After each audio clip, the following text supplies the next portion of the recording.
Pirkei Avot, Perek Aleph, Mishnah 11.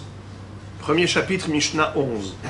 Avtalion Omer, Hiza Hachamim Izaharu Bedivrechem, Shemat Ahovu Chovat Galut, Vetiglu Lemakom Baim Araim, Veishtu Atalmidim Abaim Acharechem Viamutu, Venimtza Shem Shamayim Mithalel.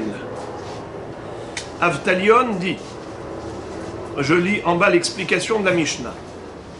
Avtalion dit, les sages, Hachamim, faites attention à vos paroles, même en l'absence d'hérétiques, même s'il n'y a pas ici des gens qui sont des mordim, des rovdei avodah zara, veillez à être aussi clair que possible pour qu'on ne puisse pas se tromper sur le sens de vos enseignements, de peur que vous soyez condamnés à l'exil, que vous soyez exilés à un endroit où les habitants sont sans Torah ni crainte du ciel, et donnant des explications non conformes à la halakha, car c'est comparé aux eaux mauvaises que les disciples qui vous suivent vont boire et risquent de mourir en buvant cette eau empoisonnée. Et le nom du ciel s'en trouverait profané, parce que des idées fausses subsisteront dans le monde à cause de vous. D'ailleurs, où est-ce qu'on a déjà trouvé ce problème? Ainsi, Antigenos Ish Socho avait recommandé de servir Hachem de manière désintéressée. Mais ses élèves Tzadok et Baïtos sont venus jusqu'à nier l'existence du monde à venir et la résurrection des morts. Avec leurs élèves, ils formèrent des sectes de Sadducéens et Baïtocéens. C'est-à-dire que, on le sait que Am Israël a souffert de sectes qui les ont beaucoup affectés. C'était la secte de Tzadok, qu'on appelait les Tzedokim. La secte de Baïtos, les Baïtosim, eux ne croyaient pas en la Torah orale. Par quoi ça a commencé cette déviation? Juste par un enseignement de leur maître qui a été mal compris. On l'a déjà vu plus haut. Antigenos Ish Socho Omer, Ati Ukaravadim Ameshamshim et Arav Almenat Kabel Pras. Et là, vous Karavadim Ameshamshim et Arav Shelo Almenat Kabel Pras. Ne servez pas à Kadosh Baruch Hu de manière intéressée, mais plutôt de manière désintéressée. Alors eux, qu'est-ce qu'ils ont compris? Qu'il n'y a pas d'intérêt, Hasve Shalom, à servir Hachem. Voilà la raison pour laquelle ils se sont éloignés du judaïsme authentique. Donc, Avtalion nous dit, faites attention. Quand vous donnez un enseignement, qu'il soit clair, qu'il n'y ait pas l'ombre du doute, qu'il n'y ait aucune possibilité de se tromper. Alors, comme toujours, ce livre fait un travail extraordinaire, c'est la biographie. On a parlé de Avtalion, c'était le collègue de Shemaria.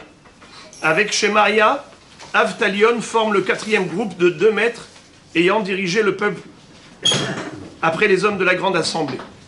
On sait qu'il y a eu, j'allais dire, un déclin, puisque depuis Moshe Rabbeinu jusqu'à la période des Nevi'im, on avait des prophètes, mais après la prophétie a disparu.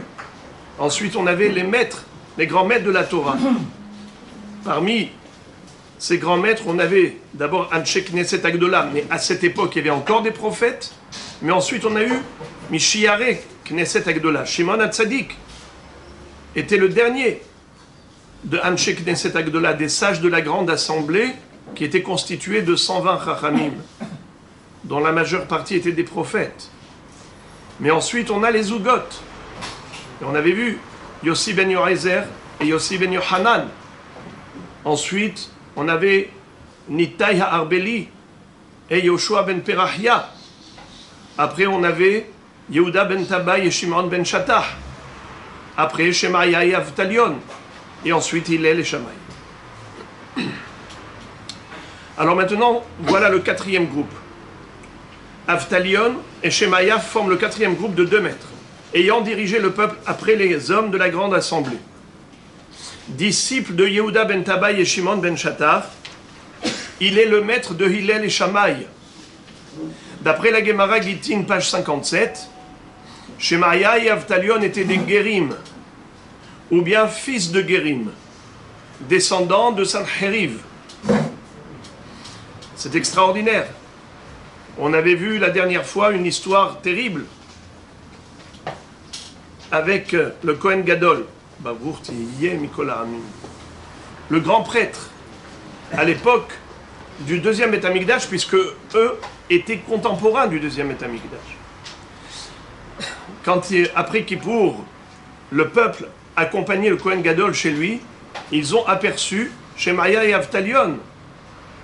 Tout le monde, du coup, abandonne le Kohen Gadol et ils vont suivre Shemaya et Avtalion, les grands maîtres de la Torah. Le Kohen Gadol était tellement vexé qu'il va aller les invectiver. Comment? Il va leur dire, vous, fils de Guérim, Yetun bene amemaya l'ishlam, que vous arriviez en paix chez vous. Alors ils vont lui dire, parce qu'ils ont compris qu'il a voulu rappeler que ce sont des Guérim. Il leur a dit oui. Ils lui ont dit, Yetun bene amemaya l'ishlam, de avde uvada de Aharon, de aliyete zara de Aharon, l'ishlam de lo avid uvada de Aharon. Nous, on est des Guérim, mais on se comporte comme Aaron à Cohen. On aime la paix, on aime le shalom. On arrivera en paix chez nous. Mais toi, tu es descendant de Aaron, mais tu es loin d'être comme lui. Lui, c'était un homme de paix, et toi, tu cherches à nous vexer, eh bien, tu n'arriveras pas chez toi en paix. C'est ce qui s'est passé. Il est mort avant d'arriver chez nous. Donc, ils étaient descendants de Sancheriv. C'est incroyable. Comment un rachat pareil a pu avoir le mérite d'avoir de tels descendants. Il faut dire, je pense, parce qu'on retrouve également Mibne Banav Shel Haman, Lamdu Torah Mibne Berak, Mibne Banav Shel Sisra. On trouve des Rechaim terribles qui ont mérité d'avoir dans leur descendance des gens qui se sont convertis au judaïsme et qui étaient des grands maîtres de la Torah. Peut-être une explication que, étant donné qu'ils ont subi la sanction lorsque, par exemple, Haman, qui a été pendu, lui et ses enfants, par exemple, Sancheriv, qui autour des murailles de Jérusalem, en une nuit, le lendemain matin, on a 185 000 cadavres, tous morts, à l'exception de Sancheriv lui-même, avec 4 hommes, dont Nebuchadnezzar, dont Nebuzaradan, et lui-même il s'est fait poignarder par ses propres enfants parce qu'il a cru que s'il était survivant, c'est que certainement son idole a résisté au Dieu d'Israël. Et quand il est arrivé chez lui, il avait fait un éder d'offrir à son idole ses 2 fils. Quand ils l'ont accompagné au temple d'idolâtrie, ils l'ont poignardé. Il est mort comme un chien, tué par ses enfants. Alors, Sisra pareil. Toute l'armée de Sisra a été noyée par le fleuve de Nahal Kishon. Nahal Kishon, Gerafam. Lui-même, Sisra, il a été tué par Yael. Tevorach minashim Yael eshet heverakeni.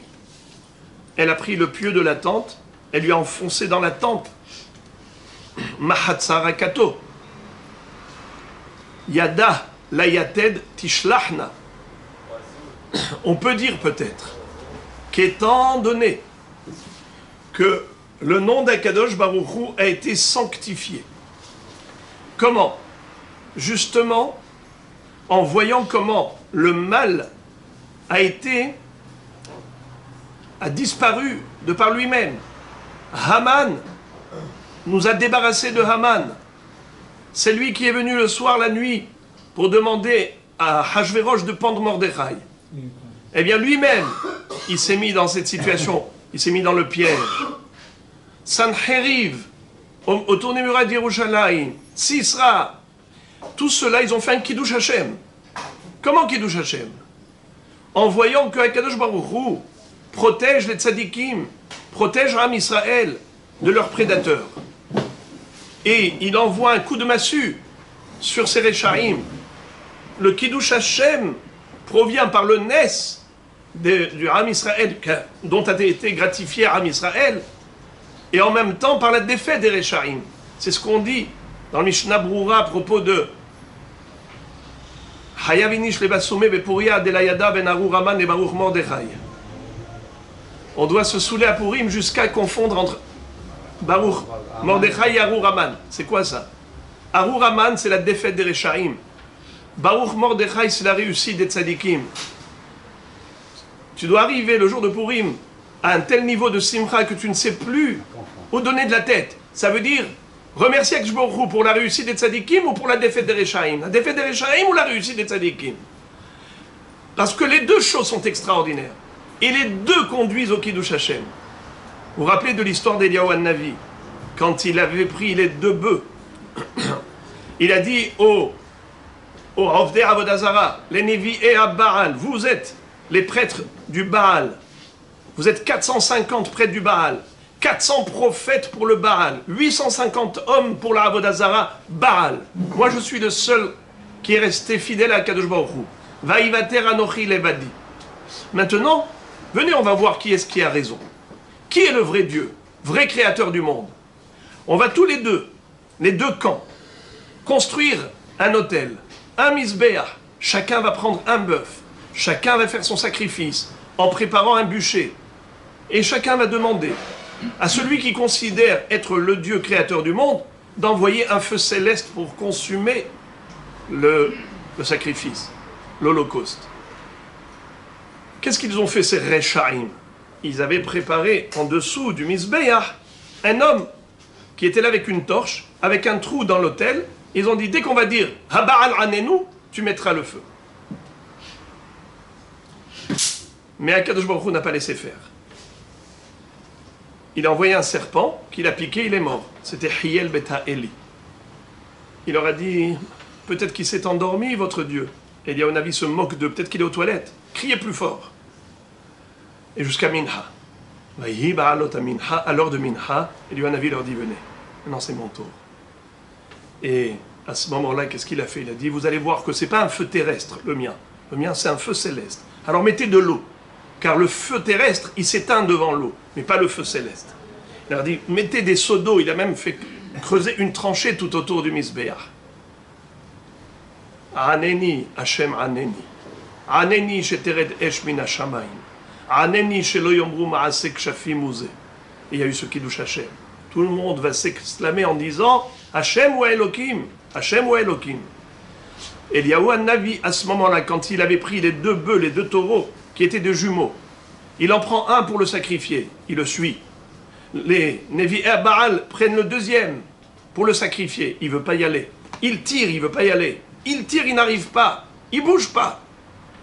Et Eliyahu Navi a compris. Il a dit, je sais que tu ne veux pas y aller, parce que tu ne veux pas être sacrifié pour la Avodah Zara, alors que ton frère il va être sacrifié pour Kiddush Hashem en tant que Korban. Mais sache que le Kiddush Hashem, il sera le même. Parce que quand ils voudront que le feu descende sur toi, sur le Korban, eh bien, il n'y aura pas de feu. Le même Kiddush Hashem qui va y avoir par ton frère, qui va attirer le feu céleste, le même Kiddush Hashem va venir par toi, où les Rechaim n'y arriveront pas, ne réussiront pas dans leur entreprise. C'est le même Kiddush Hashem. La même chose, ces Rechaim, comme Haman, Sisra, Sanherib, ils ont mérité d'avoir des enfants qui se sont convertis au judaïsme et qui étaient des grands maîtres de la Torah. Mais comment?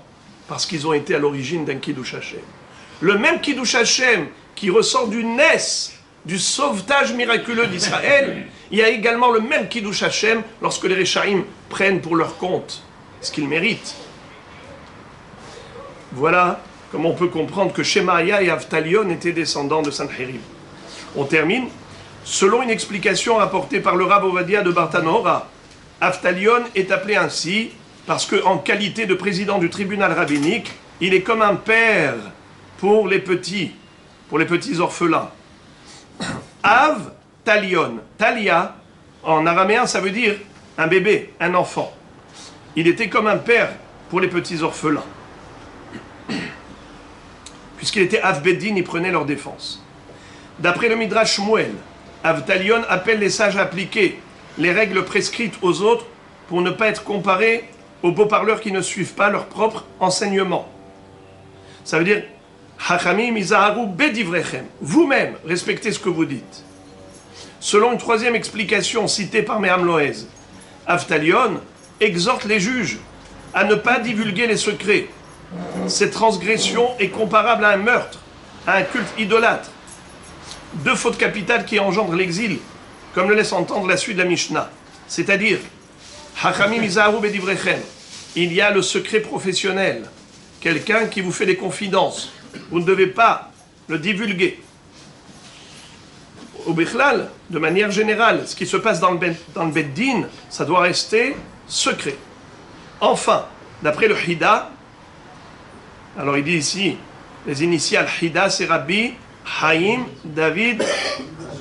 Yosef David Azoulay, illustre rabbin espagnol, disciple du Or HaHaim à Kadosh et auteur de plus de 70 livres. Pour ne pas être tenu, quand il dit espagnol, séfarade, il a traduit séfarade par Espagne. Pour ne pas être tenu responsable des péchés des personnes du commun, les sages doivent faire en sorte de ne pas attirer le mépris par leurs paroles, et à plus forte raison, par leur mauvaise conduite. C'est-à-dire que Hachamim izaharu bedivrechem, parce que il peut y avoir du Chilul Hashem par un mauvais comportement de celui qui représente la Torah. On se doit de doubler de vigilance pour le Kiddush Hashem. Hachamim izaharu bedivrechem.